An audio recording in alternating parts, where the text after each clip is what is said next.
All right. Hello there. This is Jenny, the Prevention PT. Welcome. I'm so glad you're here.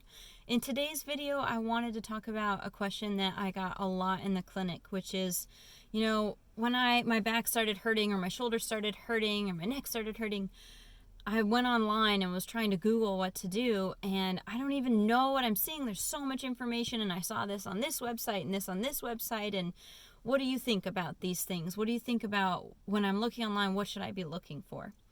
And what I would generally tell people is when you're online, a good kind of rule of thumb is to look for 3 endings to your websites.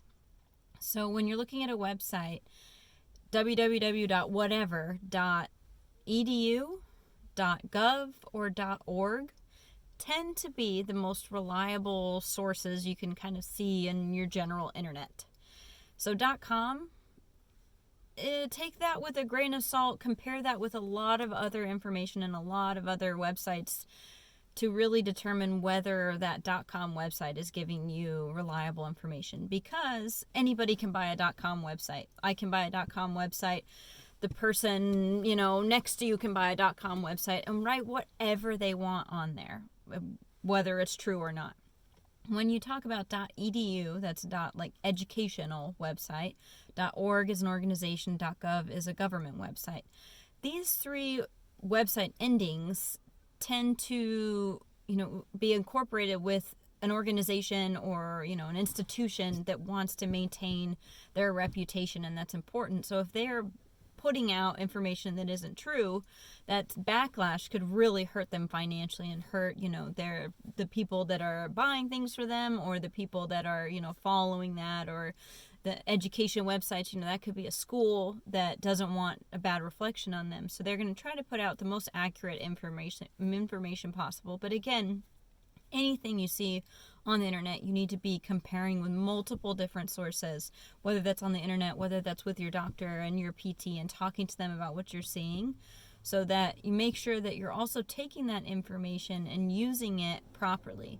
So for example, you might see on a .edu or even a .gov website a study that came out that says eating a candy bar a day doesn't increase weight gain. And you say, oh, wow, well, I guess I'll just keep eating those candy bars, or drinking 10 beers a day doesn't hurt you, or whatever.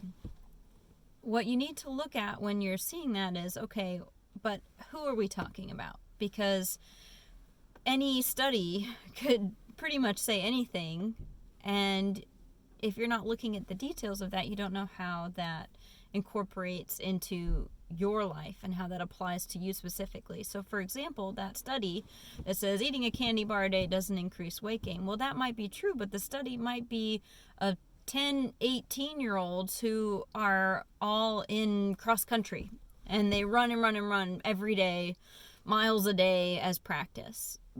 Okay, well, that's probably not applicable to your average adult who isn't exercising that much, who their metabolism has slowed down as they've gotten older, and who probably live more sedentary life than a kid, out exercising a lot and doing cross country every day. So what you want to look at is, okay, what does this study reflect? What population are they talking about? Are they talking about females, males, age group? What's their general health like? And that's where I always recommend, if you're looking at websites and they're talking about studies, if it says meta-analysis, that tends to be really reliable, because a meta-analysis is looking at a bunch of different studies.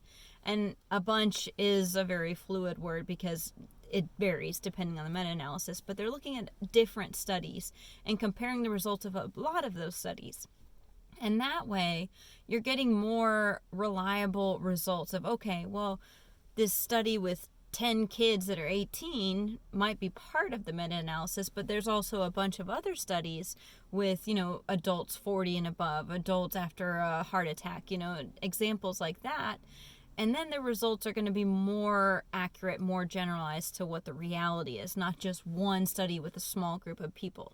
So when you're reading that information, you want to know, okay, are there a lot of different participants in the study? 1,000, 2,000 people. What's their age range? Does that apply to me? Is it 20 and 25-year-olds, or is it 40 and 45-year-olds? Is it men? Is it women? Is it both? Are they healthy individuals? Are they people that are they cyclists? Are they runners? Are they your average person with a BMI over a certain amount?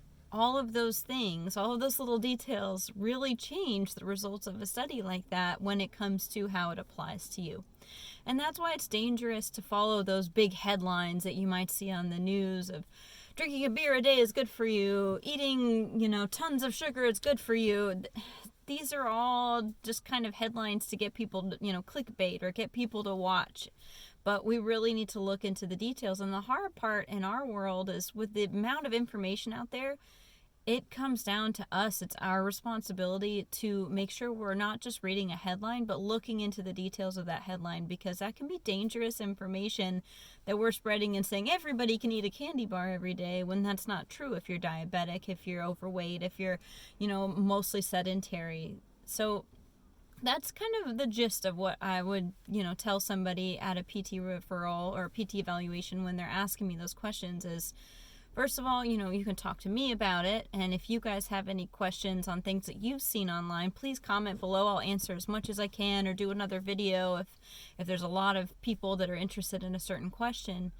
But yeah, looking at multiple different websites, multiple different sources, try to keep an eye on that .edu, .gov, or .org. And pay attention, click on it, read through it, really educate yourself, talk to people that you trust who are, competent.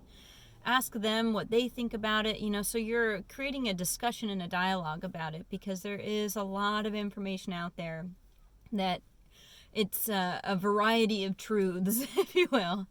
And again, if you have any questions or concerns, comment below. I'd love to answer and, create more videos with content that, is applicable to you. So like and subscribe, and I'm excited to see you next time. Bye.